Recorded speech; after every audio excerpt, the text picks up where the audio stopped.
Hey TV fans, bored now, back with Rachel McDonald. On this video, we return to Stars Hollow. So this is going to be our thoughts on Gilmore Girls Season 2, Episode 4. It is called Road Trip to Harvard. Cancelled the wedding with Max, so at the end of the last episode, her and Will went on a road trip. And it's sort of unplanned, so they don't really know where they're going, but they decide upon visiting or dropping in on a friend of Lorelai's, so they stop at this hotel, and it turns out it's now in different ownership. So there's a lot of fun and games with the new owner, who's kind of a bit of a wacko, and played by an actress who is known for playing wackos as well. So that decide to drop in on Harvard, which of course Rory is planning on attending eventually. So it's almost trying to get a taste of Harvard before she hopefully goes in the future. And so there's lots of fun with that stuff, with them actually on Harvard campus. What did you think of this one? I mean, I think this is a cute episode. It doesn't, not a lot happens in this. We obviously get the breakup of the engagement, which I will say, I am a little disappointed that the writers decided to kind of cop out on showing us the actual breakup. We never really find out exactly how Lorelai tells Max. Does she just ring him? Do they just leave the house empty for him to come along and find them not there? Like, they never really explain exactly how she dumps him. And I do think that was a little bit of a cop out on the writer's part. I feel like they kind of went, we don't quite know how to write this scene, or we don't really want to write such an intense scene, so we're just not going to show it, which I always found a little bit weird. And I kind of felt like Max as a character deserved a little bit better than just an abrupt, we're just not getting married. And I know that he does come back in this season and we do see him again, but yeah, that always felt like a little bit of a cop out to me. But it's always fun to have, a little Lorelai Rory adventure. I think it's really fun watching the dynamic between the two of them in the car, where Lorelai's trying to insist that they should just drive without any plan, and Rory's trying to discreetly pull out a map and try and figure out exactly where they are, and at one point she's all like, you are going to stop before we drive into the Indian Ocean, right? And she's like, yeah. And she's like, oh, at least we'll know where we are. And then Lorelai's like, yeah, unless it's the Pacific. And I'm like, oh yeah, that's great, just make your daughter even more anxious. I also think this episode does bring up, there's just one scene, but it is very interesting, a very interesting point about Lorelai's parenting style, in which Rory tries to have a conversation with her and Lorelai tries to pull the mum card and say, you can't talk to me about this stuff. And Rory's like, I thought I was your best friend. And it kind of shows the issue with raising your child simultaneously as your best friend and as your child doesn't quite work. The stuff in the bed and breakfast, I do have to say, at times does irritate me a little bit. Like, I think sometimes with Gilmore Girls, they write these scenes in to make the Gilmore Girls look like quirky or fun or whatever, but sometimes they just come across looking like jerks. Like in this one, it's like, well, it really cost you so much to go down and sit with these people and make some conversation for a few minutes. Like, is that really such a toll on you that, I don't know, it just felt a bit weird. But I do like when they're in Harvard. I think it's very cute seeing Rory, how she slips into a class and starts to join in the class, and she's really enjoying herself. That aspect of Rory, really loving learning. Because I think that gets missed a bit in Gilmore Girls. Because everyone talks about how smart Rory is. I think that Rory does so well in school because she genuinely loves school, which is, I mean, I'm not saying she's not smart, but say, for example, someone like Paris, who is, really, really smart and can obviously breeze through school and does it as a challenge. Whereas Rory loves learning. She loves being in class. She loves having discussions. She loves doing projects. She gets excited to go to school. So I think this episode really emphasizes that and emphasizes her excitement to, to go to college and to engage in higher learning. And I think there's also a really nice, sweet little moment with Lorelai, where she looks at the picture of the girl who graduated the year that she would have graduated if she had gone to college. Because again, it shows that while Lorelai obviously doesn't have any regrets about having Rory in her life, and she says that over and over, and it's very true, she would have thoughts about what would my life be like if this hadn't happened. And there were experiences that she did miss out on because she was a teenage mum. And going to college and graduating and having the college experience is one of them. So I do like when the show does remind us that even though she doesn't have any regrets, she was still a teenage mum, and that does impact your life, and that will leave you with little question marks, like what would have happened if. And I think that little moment with Lorelai just kind of really nicely underlines that part of her character, which I think doesn't get touched on as much in the show, because they obviously don't want to make it look like she regrets having her daughter, because she obviously doesn't. So I think overall this is, it's a fun little solid episode. I don't think it's anything spectacular or, over the, that does any sort of great characterization, but it's an entertaining episode. And like I said, anything that kind of showcases the Lorelai-Rory dynamic, which is obviously the main dynamic that this show is built on, is a lot of fun. So yeah, I do enjoy watching this, and I think there are some funny parts to this episode. What about you? How did you go watching this one this time around? The stuff in the hotel is the best. I think, I don't know, I don't necessarily have the problem you did with it, because I sort of got the joke, and like it was quite a funny joke, and like I think that, I don't know, them being put out by oddballs, I think that just works for me anyway. I just think the hotel stuff dragged, and like it just wasn't that funny after a certain point. I guess that's my feeling on it. Yeah.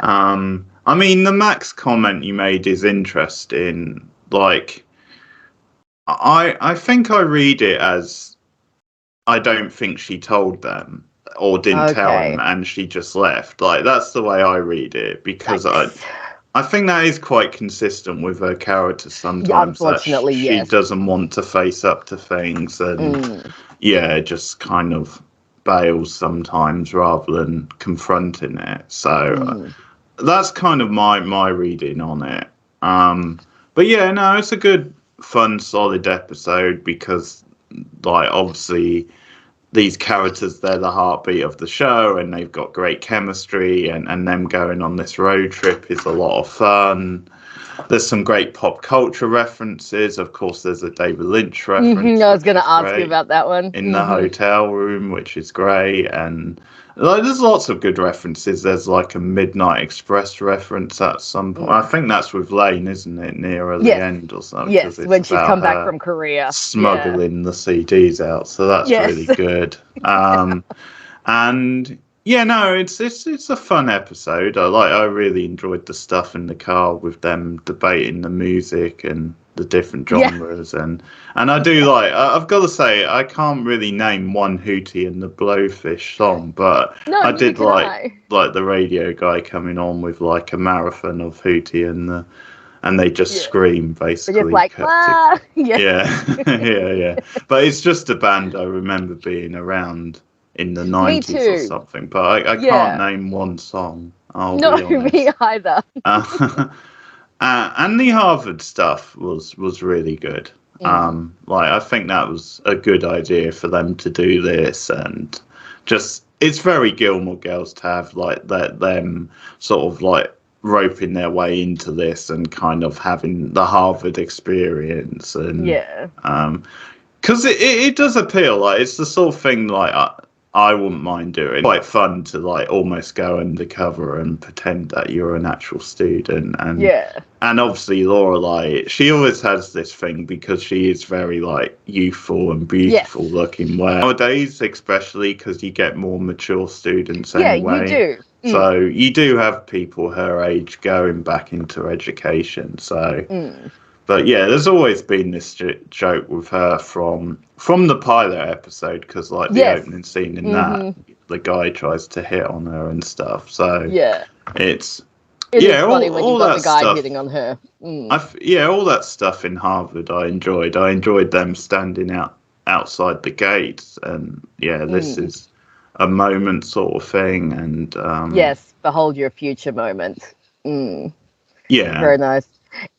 It's funny when you mentioned the part where Lorelai gets hit on, because they actually have almost like a little callback to that later in the series, in season 6, when Rory invites Chris, her dad, to walk around the campus with her. And as they're walking around, a couple of girls check him out. And she's like, oh, come on. And he's like, what? And she's like, those two girls just checked you out. She's like, I hate this. It's exactly the same thing with mum. I hate having hot parents. And I like that they have that little callback that, like, yeah, it's not just Lorelai who gets checked out. Like, Chris does as well, because she does, like you said, because they're younger parents. Yeah, and sure. yeah, it is a bit of a running gag that both of her parents get checked out. So that is kind of fun. And I also like how, when Rory goes up to Lorelai after, and she's like, you're feeling pretty good about yourself, aren't you? And Lorelai's like, yeah, I think I'm going to like college. And, it's a fun little cute moment. Something they linger on too much, but I do agree it's a good, like, character beat for Lorelai, the whole reflecting on this could have been me sort of thing. Yeah. And where on the one hand she's happy for her daughter and it's an exciting day, but on the other there's a little bit of sadness because it feels like a missed opportunity. But then once she sees her in the classroom and having fun and getting involved in the debate, she kind of snaps right out of it then. Yeah. So it's not something they linger on for too long, but it's just a nice little moment. It is a nice little moment. Like I said, because you have, everyone's got moments in life where they wonder how things would turn out differently. And when you do have something as big as a teenage pregnancy, which changes your entire life, you would have moments. You would wonder. And I think also, I don't know what it's like in the UK, but college in America, university in America is very different to university here in Australia. Like, it seems like the university experience in America is almost similar to the high school experience in that, like, you become really attached to your school, and you still have school pride and they still have, like, rallies and football games and stuff like that. Like, we see that later in the seasons. You don't really have that here in Australia. Here in Australia, you go to university and you're just there to learn. You go to uni and you might have your friends, but you don't have all this whole, like, Yale, Harvard, that sort of thing. It's just like you just go to university, you take your classes, and then you leave. It doesn't become like a lifestyle or part of who you are, kind of the way you kind of get what I'm saying, like the way they portray it in America. And I think maybe that's why Lorelai missing out on the college experience is maybe a little bit more significant than it might be in a different country, because university is not the same here. University is just your second, your higher education. It's not school pride and rallies and all of that sort of thing. It is probably different if it's one of the bigger institutes, because I think I got a small taste of it because I did the postgraduate thing. I did that at King's in London. So obviously that's a big, like, institution and stuff. But, I went there as a mature student, and, I didn't really get involved that much in that stuff. But I know they had, like, different sporting teams and things, and, like, it is a little bit more of an intense, kind of, there's this pressure on you to sort of, get involved or whatever. It's just changed over the years. Like, maybe over the years, uni has become more important or seen as more important. It's probably similar to Australia. Closer than it is to America, maybe. Yeah, I just sometimes find American school culture really interesting because it is very different to the way it is here, especially college culture. And I think this episode is one of the ones that illustrates that David Lynch reference, because that's one of my favorite bits where Lorelai's like, Rory, I'm not having this argument in a flowered room with dentists singing gypsies, tramps and thieves in the background. It's to David Lynch. Also, I love the running gag in the bed and breakfast with the fat cat Sammy on the stairs. And how she's always on the stairs, and at the end, it's like, on the stairs? Yeah. Oh, she's hardly ever on the stairs. Funny. There has not been one moment when that cat has not been on the stairs. Oh, Sammy on the stairs? Oh, she's hardly ever on the stairs. And they're just like, what?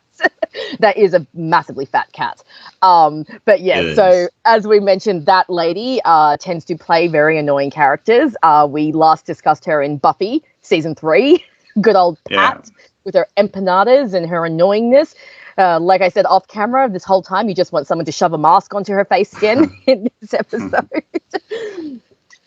So we were talking off camera. There's actually 2 Buffy cast members, and it's because one of the guests at the hotel plays the social worker in season 6. You know what? Come to think of it, I actually think the husband of that woman, like in that scene, I think he's in Buffy too, playing a policeman at one point. I actually think that he Yeah. I mean, I have seen him in other things as well, but I can't really picture him in Buffy, but I've Well, definitely seen him. but I mean, that obviously that time, early 2000s, you'd have those actors kind of, crossing over all the different shows. But yeah, so I'm pretty funny. sure he's in Buffy as Oh, well. okay. I'll have to look out for that. But Yeah. And I kind of also like with this episode, like, sorry, just backtracking to talking about like Lorelai and her thinking about her life and where she is. Now that she's kind of broken up with Max and, has seen that Rory will be, because I think this episode kind of gives Lorelai one of those parent moments of, oh, my child will grow up one day and will move out. And this is kind of, the first time she's, obviously she and Rory have been talking about Rory going to college, but now that Rory's 16, it's only a couple of years away, she realizes that Rory will be leaving. And at the end of the episode, she says to Luke that she wants to start moving forward with plans on the inn that she and Suki have been talking about opening. And there is, over season 2, we actually hear her talk about this a few times, and the owner of the Independence Inn comes to visit this season. So I like that they kind of set up that little, part that kind of then follows through the season. And again, it kind of works with Lorelai where she is at this point, because if she's just ended an engagement, that was possibly going to be part of her life. So now she needs to be looking forward and thinking about where she's going to be going and what she's going to be doing. And so they start to, lay the foundation for the inn, which obviously does come to eventuality over the series. And that is actually one of my favorite storylines of Lorelai's, is the inn and the dragonfly in later seasons. So I think it's cute that we have that little kind of bit at the end. And of course, you've got that little bit with Lane and Rory. Lane is such a great character, and I love whenever she appears. So I think we talked last time when we're doing the last episode of her going to Korea with the massive suitcase that she had and the way she's panicking about how she's not going to come back. So it's fun to see her, return at the end of this episode and actually, say to Rory that she had a good time and she met some of her cousins. And, because it can be a little bit like that when you're raised by tiger parents. You never quite know what to expect. And so almost everything seems like it's going to be a bad thing. And then you realize, okay, maybe it wasn't so bad. So I think the end of the episode comes to a good conclusion as well, and kind of lays the ground for where we're going to be going for the rest of the season. They use the support characters well in it. Like, I like Suki's couple scenes. I like her naming the cake that she's already made. That's funny. You're a good cake, Clyde. Never should have named you. Yeah. That's good. And I like the way Luke finds out as well. Oh, that it's fruit. Luke. Yeah. But he's good in this episode. No, he is. I just find it so hilarious that is the minute that he hears the engagement's off, he's all like, free refills for everyone. It's like, okay, Luke, you don't have to be so happy that Lorelai's love life has imploded. Yeah, because he's having the fight with Kirk. But yes. Yeah. That's right. That's right, because Kirk is arguing with him about, like, oh, they'll do it in France. And he's like, then go to Europe. And then later on he goes and he pauses. He's like, oh, thanks. He's like, welcome to France, buddy. And it's like, oh, Luke, you idiot. Yeah. No, he's fine in this episode. I find his elation very funny. He's way too excited. And I love that even Suki's at the counter like, yep, because she has that little smile where she's like, yep, it's exactly how he would react. Yeah, but the supporting characters, like when they're coming back into town, oh yeah, Kirk's "Do you want a hug?" is really good. That's really funny. And then just Patty standing at the road, just like, yeah. And they're like, oh, okay, I guess everybody knows. Spread the word to Miss Patty so that when I get home, everyone will know. So and then I think she even makes a comment. She's like, wow, Patty's a fast worker. On like the small town dynamic of Stars Hollow, that they know the town gossip, so it's like if you need like word spread out, you go and you tell Miss Patty or you tell Babette, and that's something that again kind of follows through in Gilmore Girls and kind of works into that whole kind of small town charm that we've talked about, that the show has, that kind of quirky little town that has its own rules and whose people all know each other. And so I think them all knowing about Lorelai's broken engagement and the way that they make the grapevine work, again, just a nice little commentary on Stars Hollow and on this kooky little town that just knows everyone's business, where everyone's nose is in everyone else's business all the time. I quite enjoyed the scene with Emily as well. Like, yes, because her reaction is pretty cool. Like, she doesn't brag on Lorelai when she finds out. And I can't remember what she thought of Max. I mean, maybe that's the idea. Then she wasn't that keen on them getting married anyway. But like, It's interesting. she seems pretty cool in the scene. Yeah, and I think we don't really. And again, I think it's because to show that, Lorelai was never really going to marry Max. It was never, like, she wanted to, but it was never going to happen. We never really see him properly meet Emily and Richard. I mean, they really only meet in that scene where Lorelai goes over to yell at her mum, and then they don't really know each other, don't really see each other outside of that. So I think it's just to show that, she was never really that serious about him. I would imagine that Emily and Richard would maybe not be thrilled at Lorelai marrying a teacher. I imagine they'd probably look down a little bit, but given that he's a Chilton teacher, maybe that would bring it up a little bit, and depending on what his background was. But I think Emily's reaction is, again, a theme that we do see play out over the series, where their past relationship, Emily and Lorelai's past relationship from when she was a teenager, very much informs their reactions towards one another. And it shows how Emily does try sometimes. She has recognized that she can't be the same way she was when Lorelai was a teenager, that she has to grow a little bit. And I think this episode is a good example of that. Because, Lorelai does the whole, come on, mum, tell us what you're thinking. Let me have it. Just lay it out on me. And she's like, what are you thinking? And Emily's like, I'm thinking we need to return the gift. I mean, I love how Lorelai's following her around the house trying to figure out what the gift is. That's good, yeah. At one point, they're off screen, and you just hear her go, aha, oh my God, get away from me. When she's showing her the slides, and Emily's like, why are we looking the at debate slides? over slides and photos. That was good. Yeah. And then they're like, I like slides. It makes me feel like you're inside the photo. Yes, this one makes me feel like I'm right inside the middle of your finger. So, and it's like, what is that? It's a Harvard squirrel. Oh, good God. It's just, so I do like that. And look, Emily is honestly one of my favorite characters. I know she can be very harsh at times, and I know that she and Lorelai have a lot of work to do, but I think that Lorelai doesn't often give her mother credit for how much she really does try. And I think this episode is an example of that. I think Emily really, really wants to reconnect with her daughter, but there's so much time and space between them and so much baggage that it's really hard for her to do so. But I love any moment when she tries to, and when she's really kind of giving it her all. And like we talked about when we reviewed the episode where they do have the fight in Hammers and Veils, a lot of the time it really is just miscommunication between her and Lorelai. They don't talk, they assume the worst about each other, and then it all comes tumbling out and causes a big blow up. So I always like when there's a moment that subverts that and doesn't have them have a big confrontation. So this episode is definitely one of them. And we see as the series goes on, we see how they learn to communicate and they learn to talk to each other.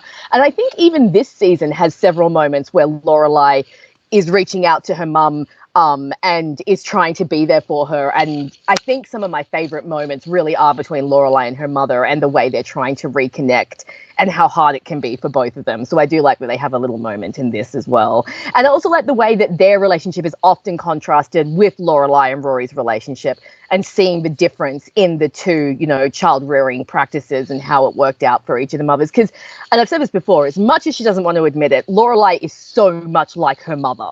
So it's really interesting to see them clash. Because I've always thought Lorelai is like Emily and Rory is like Richard. And that's why they're each closer to those respective ones of the grandparents. Rory is very much closer to Richard, and Lorelai is closer to her mother. And I think it's because they're the similar pairings. And Hammers and Veils. I think that's still the best episode of the season up to this point. Up to this point, yeah, definitely. But I know there's some great ones still to come in season. Oh yeah, season 2 has some fantastic episodes. It's actually used to be my favorite season 2, because it's just got some really fun episodes and some really great characterization over the season. Yeah, it's definitely one of the best seasons, at least from memory. But we'll have to see how we go with it. But so far, it's off to a solid start. Okay. And by the way, when they were debating the whole Max thing, I think Lorelai was telling the truth. I think she legitimately never really loved him. No, I agree. I mean, maybe she convinced herself at one point than she did, but I don't think it was ever gonna work out. And I think, I do think that Max did push her a little too quickly. I mean, they'd only been dating for a few months when he proposed. You know, that's really not long enough to get to know someone. Maybe if he'd given her more time, but I honestly don't think that Lorelai and Max were a good match. I think that was the issue. Yeah, I think I Max agree. He's too settled at this point. Like Lorelai, because she had to put her own life on hold for so long because she was raising Rory, she's not in the same place that Max is. She still has career ambitions. She's still raising a child. She's still got things that she needs to do. Whereas Max seems to be at a point in his life where he's ready to just settle down with someone, you know, settle down, have a nice, calm life, get into a partnership. And I just don't think Lorelai was ready. And I don't think that she and Max were that great a match. So I agree with you. I don't think that Lorelai loved him. I think what she says is right. She wanted to love him so badly, but she just didn't. And she kind of got swept away with the proposal. And because the proposal was very romantic, you know, with 1,000 yellow daisies and everything. Yeah. So I think she just got swept away in the moment and maybe thought to herself, okay, maybe I can do this. I do think that argument's interesting, like I said earlier when in the review, in that it does show the issue that Lorelai does sometimes have in that she raised Rory to be her best friend, which means that Rory does sometimes talk to her about things that you wouldn't talk to your parents about, like you normally wouldn't talk to your parents about their love life. But as Rory said, she's like, I thought you were my best friend. And then Lorelai being all like, at a U2 concert, you're my best friend. But here you're my 16-year-old daughter. But you kind of want to say to Lorelai, yeah, you can't play it that way. You can't raise her as your best friend and then turn around and try and pull the parent card. And this does come up several times over the series. We see this issue of what happens when you raise your children to be your friends, because your kids are not supposed to be your friends. You're their parent, you know, you're the authority figure. But when you have a child that young, you obviously can't help but turn them into your best friends. So, yeah, I think that scene is a very good scene, both to explore Lorelai's feelings about Max and also to show how the dynamic between her and Rory doesn't always work and is not always the cool, good thing that, you know, the show portrays it as. So I loses a point in you too. I'm just going to say that. That's not a choice I approve of, really. But fair enough. yeah, no, I think you're right. I think that's a consequence of her being a younger mother and there not being as much of an age gap. And I think it's one of the interesting contrasts between the characters, because I think outside of Luke, maybe the other love interest for Lorelai, I mean Christopher maybe as well up to a point, but like a lot of the other love interest, I think we'll see how we go as we go on, but maybe are like things she's jumped into and she doesn't really love them. Whereas I think Rory legitimately, like her three main boyfriends in the show, I think at that point in time she legitimately loves them, sort of thing. Like, but it's just representing like growing up and you have different boyfriends at different phases, and I think each boyfriend is quite different, so it represents then I think she is in love with each one of them and again maybe it comes back to them flipping the dynamics where actually Lorelai is the more immature one at times, like she maybe makes more mistakes when it comes to, you know. Yeah. And again, that could be because of her stunted growth, because, you know, she had Rory at 16, so she wasn't able to date as a normal 16-year-old. She wasn't able to date as a teenager or as a young adult. So she really is experiencing dating for the first time in her late 20s to early 30s. And that's a hard time to start dating. You know, it is easier to date when you're younger. So, yeah, I think Lorelai's love life might be a reflection of that. And the two people that she has the deepest connection with, who are Luke and Chris, are people that she's actually known for years rather than people that she jumps into a new relationship with. And I think her most solid relationship outside of those two would actually be Jason in season 4, and he's from her past as well. So again, it seems like her connection seems to be more people that she knows rather than because again, it is hard to date. It's hard to date at any age, I would imagine. I was very lucky, you know. I fell in love with Stephen, who was my best friend when we were teenagers. But like I've seen my friends date, and it just seems like a nightmare at any age, let alone trying to do it in your late 20s to early 30s and with a kid. So yeah, I think as we go through the seasons, that will be an interesting thing to pick up on. Whereas Rory, she's just going through your normal teenage experiences. Her first boyfriend, her first love triangle, her first serious boyfriend in college, all of that we all kind of experience as teens. But yeah, I think there's a lot to be said about Lorelai and her arrested development, because I think a lot of people, we don't really think of it that way, but she really did. For 16 years, her life has pretty much been on hold while she raises her daughter. And now it's almost, there was a YouTube channel that I followed that did a video on Lorelai where they said coming of age as an adult. And it's like, yeah, that really is Lorelai's story. She is going through a coming of age story, but much later because of that arrested development. That's a good point. Let us know what you think in the comments below. We'll be back at some point soon with the next episode. And yeah, like and subscribe, share us out. Also support the channel on patreon.com/boardnow for some extra perks, which you can unlock for just $1 a month. So you can get some movie commentaries, you can get some TV commentaries, and you can get some extra bonus content, which me and Rachel will be doing at some point.